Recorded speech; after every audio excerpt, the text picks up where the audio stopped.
What's up, everybody, and welcome to another vlog. With that said, I'd like to start out by saying thank you so much to everybody who's been watching these vlogs, and I appreciate anybody who's talked to me about these vlogs either in person or on social media in some capacity. I really appreciate the feedback that I've gotten so far. So some people have asked me, what's your motivation for doing these, Zach?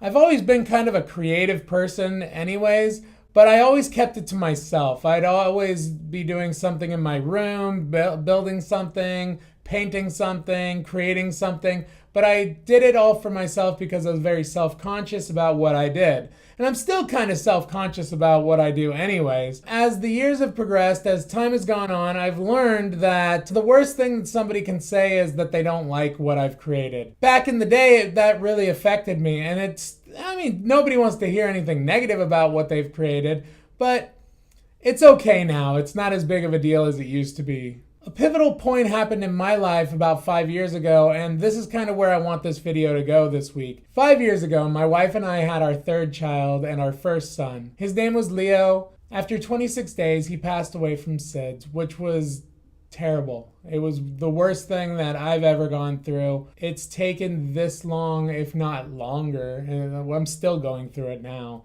but it's taken this long just to get to this point where I feel like I can kind of care about myself again. We have 3 beautiful daughters, and I love them so much, but there's something about my baby Leo passing away that just broke my heart. At first, I felt sorry for myself, for my family. I went through the emotions of grieving. It's been a really tough road. It's been a really tough time.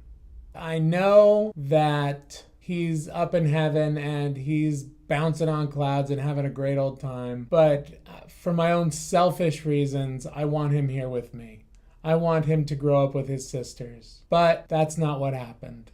And unfortunately, he's no longer with us. And that brings me to my motivation. My motivation to be a better person, a better father, a better husband, a better son, a better brother. You only get one life. You got to do everything you can to make it meaningful. I spent the first 33 years of my life kind of making it meaningful, but really keeping it all to myself.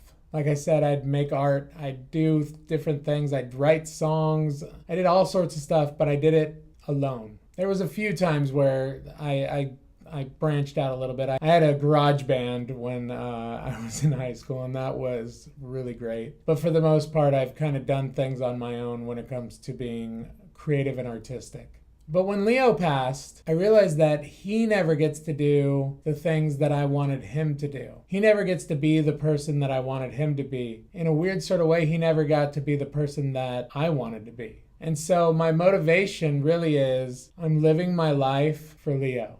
I'm being creative for Leo. Because I don't want my son to be up in heaven looking down and saying, wow, Dad, okay, so I passed away and that gives you the excuse to give up, to keep everything in, to not try, to forget about everyone, to forget about your family. I can't let that be my son's legacy. I can't. And so what I've done is I've lived the last 5 years. I've lived more like the last 3.5 years living for him. And the interesting thing is my son taught me self-confidence. Because it really doesn't matter what other people think of what I do. What matters is that I do it. Some people are gonna like it, some people aren't gonna like it, and that's okay. But I gotta be the best me I can be. And I look to my daughters and my wife and I think to myself, what do I want them to see? Do I want them to see somebody who's scared? Or do I want them to see somebody who's confident? I want them to see somebody who is sure of themselves because I want them to live the best life they can live as well. And strangely, out of tragedy, I was given purpose. My purpose is to try to leave this world better than I found it, better than it was given to me. And that's through a positive attitude, even in the wake of tragedy. So here's to being a better person, and here's to my son Leo. May you rest in peace, and just know that your dad loves you very much. Thanks for watching, and I can't wait to see you guys next week.